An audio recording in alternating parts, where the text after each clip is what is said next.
हर घर की कहानियाँ टीवी। कंचन अपने पति हर्ष, सास परमिला और छोटी ननद गरिमा के साथ रहती है। कंचन की सास बहुत पुराने ख्यालों वाली महिला थी, जो अपनी बहू पर रौब जमाती रहती थी। और कंचन बहुत चालाक और होशियार बहू है, जो अपनी सास की हर बात का जवाब बहुत समझदारी से देती है। कंचन का उसकी ननद के साथ बहुत अच्छा तालमेल रहता है। गरिमा का ज्यादातर समय कंचन के साथ ही बीतता है। कंचन की सास पूरा दिन टीवी पर सीरियल देखती और अपनी बहू को ताने मारती रहती। नवरात्रि पूजन चल रहे थे और कंचन ने भी नवरात्रि के व्रत किए थे। कंचन रोज माता का व्रत करती और पूजा करती। आज नवमी पूजन का दिन था और घर में कंचन सुबह से ही कन्या पूजन की तैयारी में व्यस्त थी।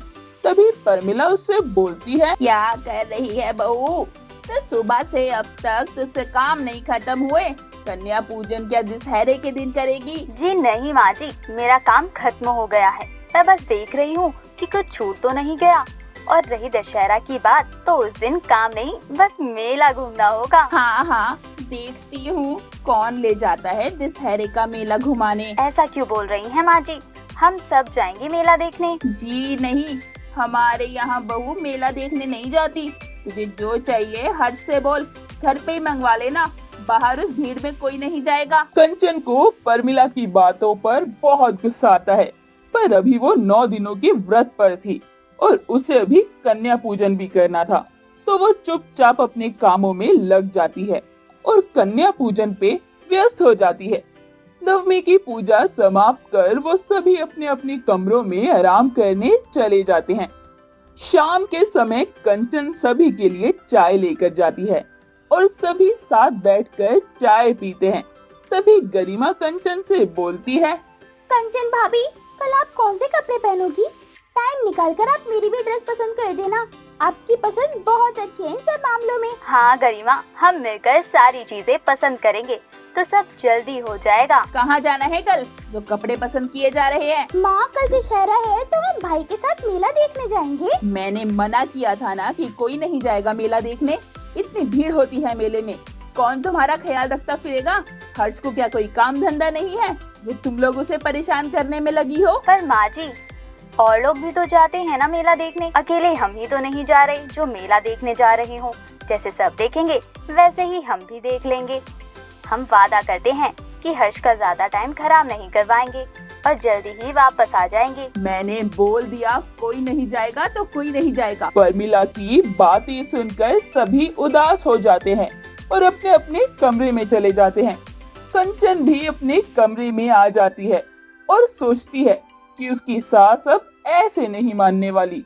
उसे कोई तरकीब तो लगानी ही पड़ेगी, वरना उसकी जिद की वजह से उसकी ननद गरिमा का भी दिन खराब हो जाएगा। अगले दिन सुबह गरिमा और कंचन परमिला को मेले में ले जाने की तरकीब लगाते हैं और परमिला के पास जाकर बैठकर बोलते हैं, भाभी, आज हम मेला देखने तो जा नहीं रहे, तो घर पे बैठकर तो हम बोर ही हो जाएंगे, क्योंकि मेरी सारी सहेलियाँ और आस पड़ोस के सभी लोग मेला देखने जा रहे हैं। कोई बात नहीं गरिमा, अगर हम दशहरा मेला देखने नहीं जा सकते तो हम कुछ और कर लेंगे, जिससे हमारा दिन भी खराब नहीं होगा और माँ जी की बात भी रह जाएगी। परमिला चुपचाप टीवी देखते हुए उन दोनों की बातें सुनने लगती है। तभी गरिमा बोलती है, भाभी, मैंने सुना था कि मेले में सीरियल वाली सबकी प्यारी बहू गौरी आने वाली है। हाँ, तुमने बिल्कुल सही सुना है।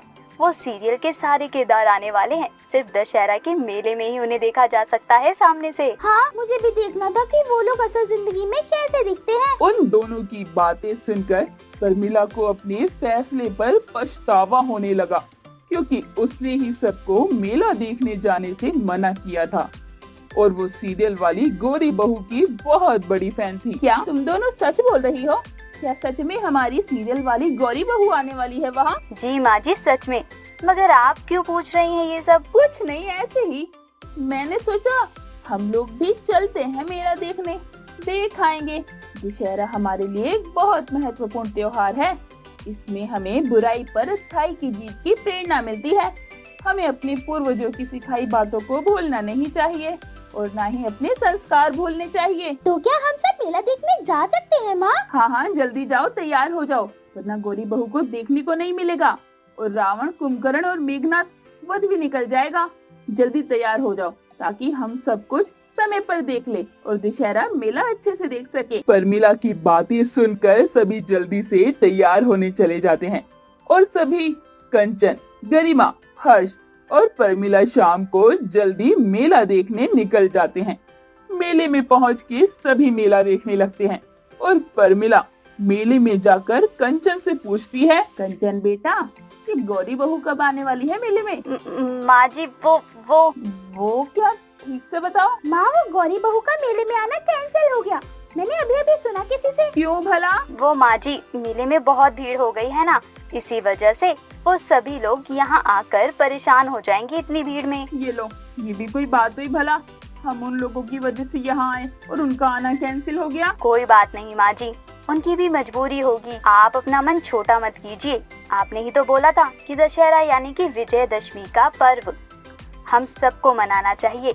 ये हमें असत्य पर सत्य की विजय होने की प्रेरणा देता है। हाँ वो तो है, श्री रामचंद्र जी रावण का वध करके आज ही के दिन 14 वर्ष का वनवास पूरा कर अयोध्या वापस लौटे थे। अरे वाह माँ, आपको तो बहुत कुछ पता है अपनी संस्कृति और त्योहारों के बारे में। मुझे तो लगा बस आप सीरियल देखकर अपना दिमाग खराब करती हो बस। हटो यहाँ से और अब अपना और मेरा टाइम खराब मत करो, मेले का मजा लो।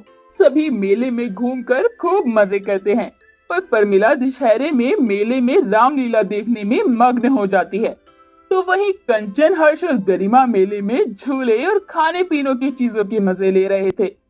सभी ने मेले में खूब मस्ती की और रात को मेला देखकर सभी थक कर घर आ गए, जहाँ पर परमिला ने अपनी बहू से कहा, वैसे दशहरे के मेले में मजा बहुत आया, खासकर रामलीला और रावण वध देखकर सारी बचपन की यादें ताजा हो गई, जब माताजी और पिताजी हमें कंधों पर बिठाकर मेला दिखाने ले जाते थे। हाँ माँ जी, आज सच में बहुत ही मजा आया। माँ जी, आपसे हमें भी कुछ कहना है। हाँ तो कहो। वो हमने आपसे गौरी बहू वाली बात झूठ बोली थी ताकि आप हमें मेले में ले जाओ। ये बात तो मुझे पहले ही पता चल गई थी। कब माँ जी?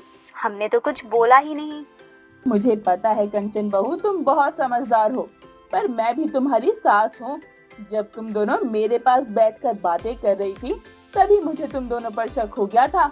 मैंने तुम्हारी बात इसलिए मानी ताकि तुम्हारा दिल ना टूटे और तुम दशहरे का मजा ले सको। कंचन और गरिमा को अपने झूठ पर शर्मिंदगी होती है और वो वादा करते हैं कि वो दोबारा कभी भी किसी भी बात के लिए झूठ नहीं बोलेंगे। तो दोस्तों, झूठ के पैर नहीं होते, सच्चाई ज्यादा देर तक छुप नहीं पाती और असत्य पर सत्य की हमेशा विजय होती है।